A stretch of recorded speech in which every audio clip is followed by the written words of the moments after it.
In this brief video, I want to demonstrate a few searching tips that will help you in Matrix.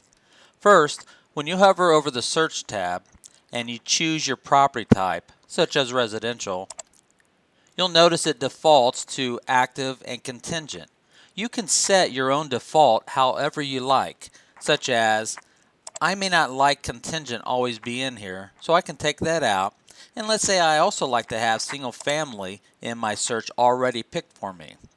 I can add or remove anything else in my criteria and lock it down as my defaults. So when I come up here under the Map and Results tab, there's a little setting button right here. When I click on that, I can set whatever I currently have selected as my starting defaults. So clicking on that, I get a confirmation that it's set. So whenever I log in again and I go to that same property type, it's already locked down to exactly what I had chosen before. And I can always change it again. Just make sure you hit that wheel again to set it down and lock it or change it. Next, you'll notice that when you pick some statuses, you'll notice like pending and sold or leased, we have a date back range here. Okay, so what you can do if you don't like that, you can always change this to like 90 days or 30 days, or just leave it blank. And it just assumes you just want all solds, which solds go back for 1 year and then they become history for the remaining 9 years. After that, you can also type in a date range here. So if I do 1/1/16, that means exactly that day, January 1st of 2016. If I want everything from that day until today, I simply just need a plus sign there. If I put a minus sign there, it just means everything on that day or before, going back older. And if I did today's date, I can just also 5/26/16 and get everything in between that date range. Next, you'll notice when you want to pick multiple items, such as multiple sub-property types, you've got to hold down the Control button or the Command key on your Macs. If I want to pick, I can also pick the first one, hold down the Shift key, and it picks everything in between the first one I picked and the last one I picked. This also carries over into like community name. If I pick one, hold down the Shift key, pick the last, picks everything in between, and it works on area and all other pick list items. Now, if I don't hold down the Control key, you notice that it only picks one at a time. If I want to get rid of the one I have, by clicking on it doesn't get rid of it. So hold down the Control or the Command key and click on it and it goes away. Next, I want to talk about the not and the or. Normally it's on or, which means I want that, single family, or that, or that. But if I say not, now it says I don't want those property types or sub-property types, but I'll take everything else. So that's a quick way of saying I'll take anything in sub-property type but not agriculture. I can also, if you scroll down, you'll notice that all these fields do have an or not, but if I come down to certain ones, such as age and community features, I have an and option here. So here, if I pick this and that, and I change it to and, now it means it's got to be both. It's got to be age-restricted and basketball courts. It's got to be both, and the listing agent didn't pick both, I won't find it unless the listing agent did. So be careful on that one, but it is a beneficial one as long as the listing agent has filled in everything correctly. Also, if I'm looking for certain fields such as public remarks or lot description, property description fields, and I don't see it in this list here, what I can do down here at the bottom, I have the additional fields box. And I can add whatever fields that I like, such as remarks, public, and hit add. And then I can add description. And here I can pick property description. And if I scroll up or down, I can find also lot description. And by holding down the Control key, I'll pull them both over at the same time. And then when I go back, you'll notice that they're permanently down here at the bottom for me. They will always be here for me until I go back and I remove them from this list. Next, I want to talk about price searching or room searching. Anytime you're searching by a number range, more than, less than, or between, this is how you do this. So when I come into price and I type in 300, that means exactly $300,000. No more, no less. If I put a minus sign, that means 300,000 or less. And just look at your count down here on the fly. And if I change it from 300 to 400,000, you'll notice my count changes down here below to reflect that. If I make it 300 plus, that means 300,000 and greater. If you hover over these question marks next to the fields, it simply explains the same thing that I'm explaining here. And this also carries over into bedrooms. So if I say 4, it means exactly 4 bedrooms. 4 plus means 4 or more bedrooms. Bathrooms, if I say 3 total baths, I can also say 3 or more total baths. And square feet, same thing. Garages, same way. And year built, I can say such as everything built in the year 2000 or greater, or between 1990 and 2000. Okay. Next, what I can do is use the wildcards. And let me use the clear button here. Wildcards come into play when I'm searching by alphanumeric fields, such as street name, subdivision name, or you'll see here in a minute, the remarks fields. So, when I search by a street name, if I say Maple asterisk, that means everything that starts with the word maple. I just don't know what it ends with. So when I go to results, you'll see all my streets start with the street name of Maple. Now you notice this here is West Maple. Well, the name of the street is still Maple. It's just street direction is west or east or north or south. But they all start with Maple. I just don't know how it ends with. If I go back to criteria, I could put the asterisk in the front and at the end of Maple, and what you get here is everything that contains the name Maple, whether it's just Maple, ends with Maple, or starts with Maple, or Maple is somewhere in the middle of it. It will find it either way. One other little tip here when searching by street names is, let's say you know it's First Street,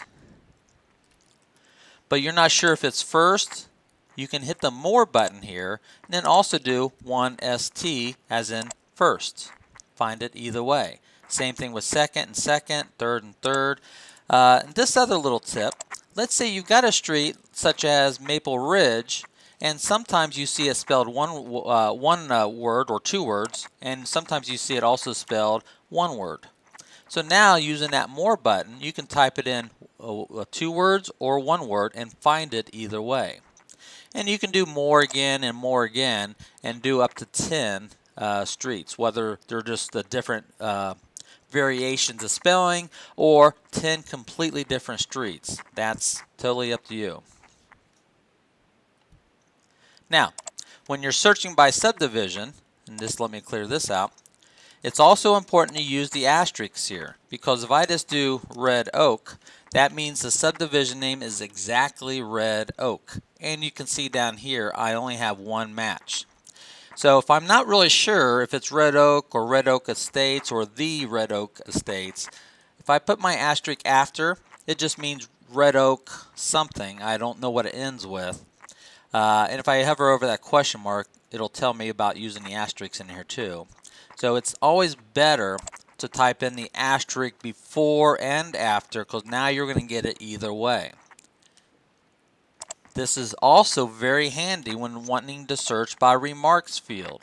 So after you add the field called public remarks, and let's say you want to search for something, let's say RV parking, you can do an asterisk RV asterisk, and you will find everything that has RV, the letters RV next to each other. But be careful on this one, because you'll also find words such as curve or curvy or curved driveway, because the word curve has an RV next to it there. So watch this little trick. If I put a space and then RV, now I won't get the word curve because it doesn't have a space before the RV. So I will find things such as RV parking, RV/boat parking, and so forth there. I can also put a comma in here and type in another keyword such as casita, asterisk. Now remember, in remarks it's very important that you put the asterisk before and after because it's searching the entire paragraph of remarks and you don't know whether it starts with or ends with, so you need the contains option here. And by having casita, comma, RV, now I'll find one or the other or possibly both words. Now we actually have casita in the field called lot description. So if you scroll down, you should see, RV parking is actually in lot description here. But some people don't always pick this here, and they might just type it in remarks. And in property description, we have casita down here, and sometimes people don't put it there, and they'll type it in remarks. So this way you can search it both ways and see if you can find it either way. And finally, let me do a map search for you. Let me clear this out, and let me go up to the top and do a map search. I'm going to say active listings, single family, but this time I want something within, let's say, a quarter, half mile, 1 mile, or 2 miles of an address. Then I can type in my address, such as 1750 Sahara, and when I enter my hit the enter on my keyboard, it prompts me, well, did I mean East or West Sahara? Just click on the one you meant, and you can see a map area selected. And when I hit map search, you'll notice when I zoom in, I'm at that address and I'm looking for everything within 2 miles of that property. I can simply grab the edge of this and move it into 1.5 miles, or move it out to maybe 2.5 miles. And you'll notice I can just grab this circle anywhere I want, and it's very fast and fluid, and then just drop it, let go of it when I'm ready. Going back to my criteria, instead of an address, I can type in an MLS number, such as 162.1234, enter, and hit my map search, and now I'm within 1 mile of that MLS number. I can go back, instead of MLS number, I can also type in an intersection, such as East Sahara and Maryland. And now when I enter on my keyboard, hit the map search, and zoom in, you'll see I'm at that intersection of East Sahara and Maryland. I can also, in this bar, sometimes type in something such as Sunset Park or McCarran International Airport, or certain locations like that. Now it can't always be done, but it at least is worth trying. And then when I click on it, you can see I'm at Sunset Park right off of Eastern and Sunset, and I can still change my radius here too. Okay. Now, once you've got your search, and let's move it out a little bit more here, I want to show you how to exclude listings. Maybe I want everything within this radius of this property, but not everything north of Sunset. So maybe for a CMA, for example. What I could do then is come up here and either do another circle, another rectangle, or another polygon. Polygon is what I like. When I click on polygon, I can then click and click right here on Sahara, and then start clicking and clicking and clicking, and then click on my final shape here. And what that does is I can hover back on here, and instead of including that listings in that shape, I can exclude listings in that shape. Then they disappear. And then I can scroll down and manipulate this however I like and get it exactly the way I like this here. Maybe I just want parts of it above, but not all of it there. And as you can see, I'm not saying, edit shape and moving. I'm just grabbing it anywhere on this line, and I can just move it up and get it the way I like it. So that's pretty cool, I think. Let me clear this out, and I want to show you one last thing on our searching on the map here.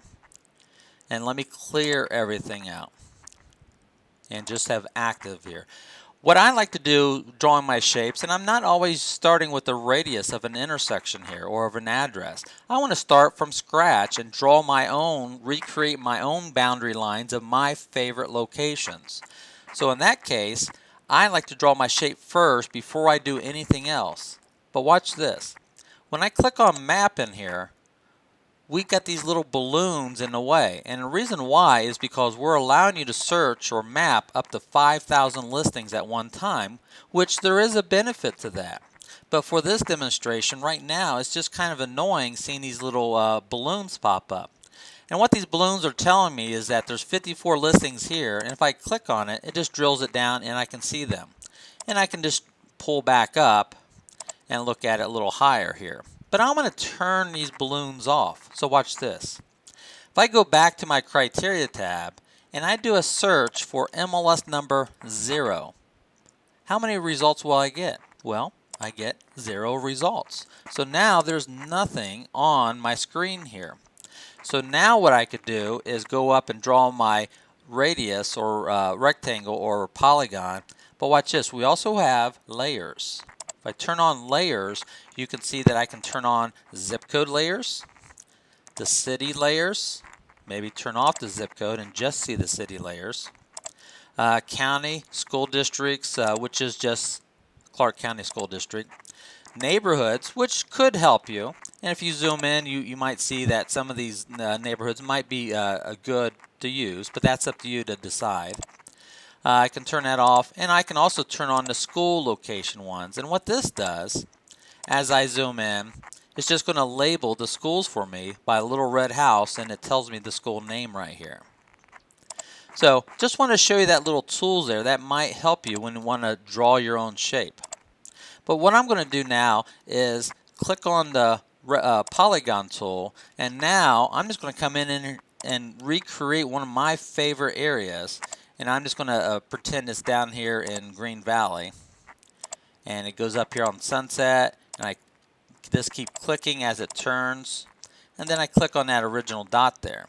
Now let me move this up a little bit more. And let's say Green Valley actually kind of goes down here. So I can just keep extending this and getting it exactly where I think this area is. Because what I want to do is save this as a default, and then that way I don't have to come in here and draw this shape again and again anytime someone wants to live here. I will already have it saved as a default. So as I'm getting this exactly the way I like it here, and whenever you're satisfied, just go back to your criteria and make sure you take out MLS number 0. Now when I come into map, you'll know there's listings that are in that shape there. And let's say that's my favorite location. I work that area all the time. And if I made a mistake and it really needs to come over here a little bit more, I can move this again and readjust it and get it the way I like it. And the bottom line is, once you're done with this, once you're satisfied with this area, then you're going to need to save this as a favorites. So let me pull this back up right here. Now I'm satisfied with this. I'm going to go to my Results tab and go down here and save it. Now I don't want to save it as a favorite or as a new auto email. I want to save it as a save search. I want to give it a name like Green Valley Map, which you can see I've already had a few of those. I don't need to link it to a client, but I want to enable this as one of my 10 favorites on my home page by putting a check mark there. And when I hit save, which I already have one, and let me call it number 2 here, and I'll save it. Now, when I go to my home page, anytime someone wants to live in that area, I don't have to draw that shape again because I've got this little widget on my home page called Green Valley Map 2. So when my client calls me, I just need to click on it, go back to criteria, and type in that person's price range, bedrooms, square feet, and then when I go to results, all I need to do is save it as a new auto email for that client. I don't need to update the original Green Valley map. I just save it as a new search, and you'll notice that I didn't have to draw that shape again. It's already saved for me as a default. So I hope that helps you, and I hope these other tips help you in searching in Matrix. And if you have any questions, please let us know. Thank you.